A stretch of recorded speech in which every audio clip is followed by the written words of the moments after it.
Hallo Leifjecke, heute ist Mittwoch, der 13. Februar und jetzt kommen die News.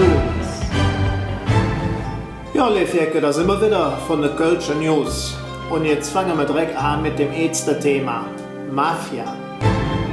Der Pate von Köln soll 30 Millionen Steuern hingezogen haben.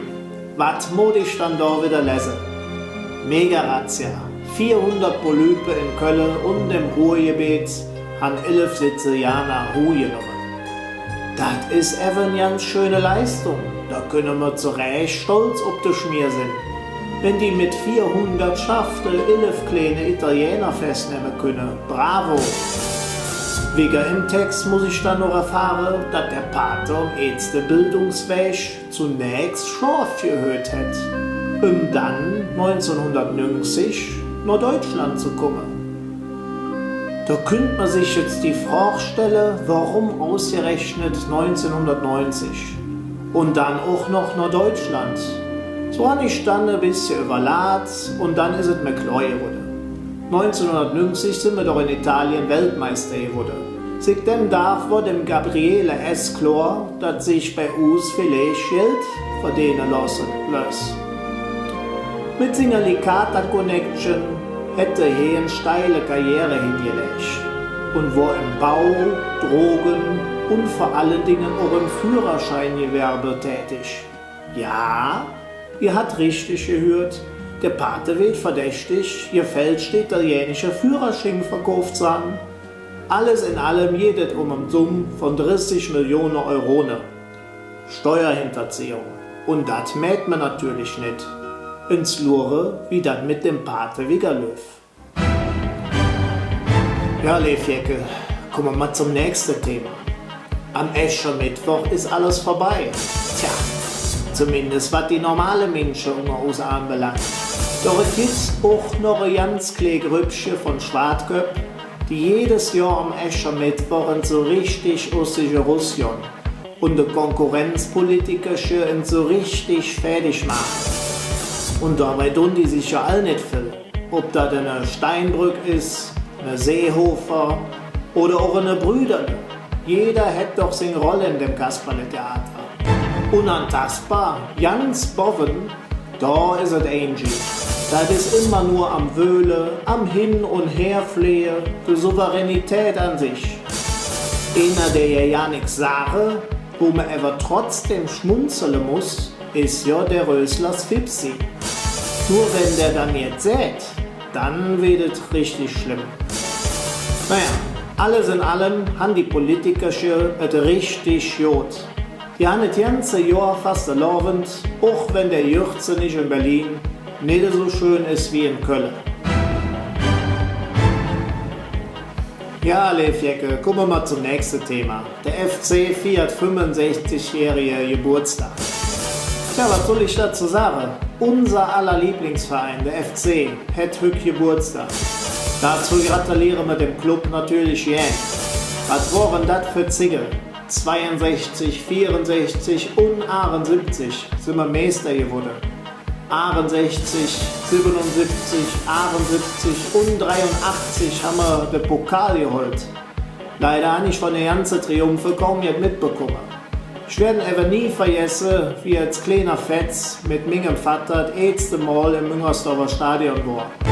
Und was da los war, wenn sich der Schuhmachers-Tünn Richtung Südkurve gedreht hat. So jetzt blieb einfach hängen.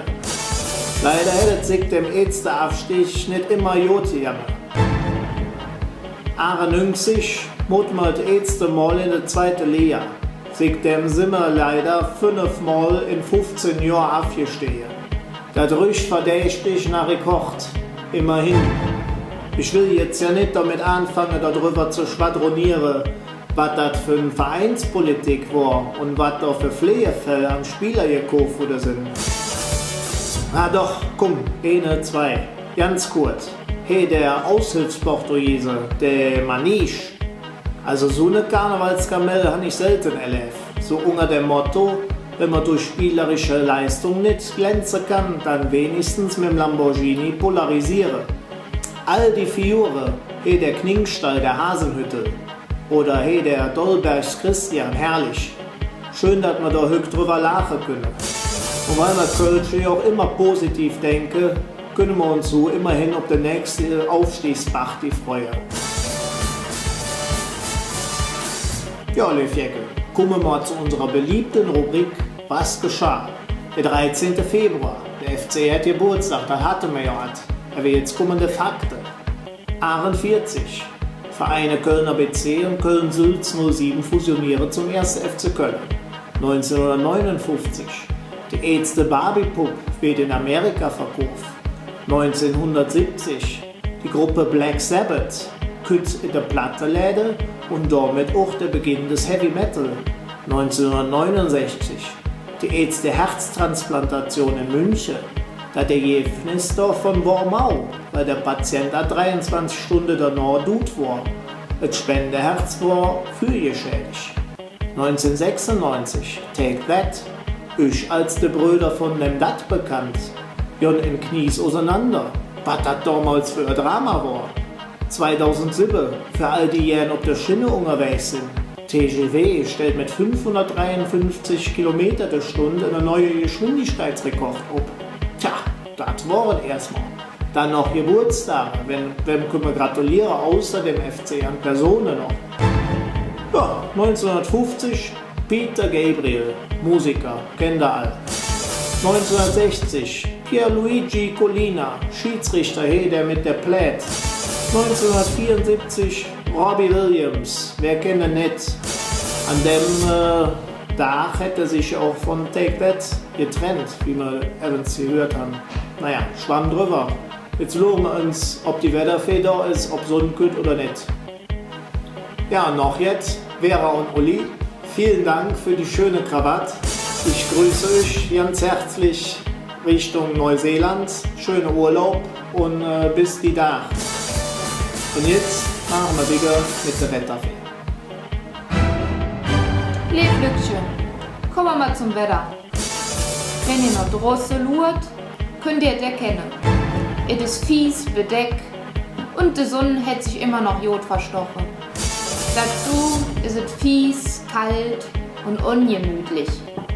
Ideal ist es eigentlich nur, zu Hus auf der warmen Couch zu sitzen, den Kamin anzuknipsen und ein lecker Teechen zu trinken. Das Ganze spielt sich dann bei Außentemperaturen von ca. 0,6 Grad ab. Der Wind könnte mit genau 10,8 km die Stunde aus nordöstlicher Richtung das Möd genau da sind. So, bevor ich mich hier Möd schwade, werde ich sagen, Drick für Hück. Die Dach werde ich ins ordentlich für Sonnensäue, versprochen. Macht Idiot und nicht zu kurz. Tschüss zusammen.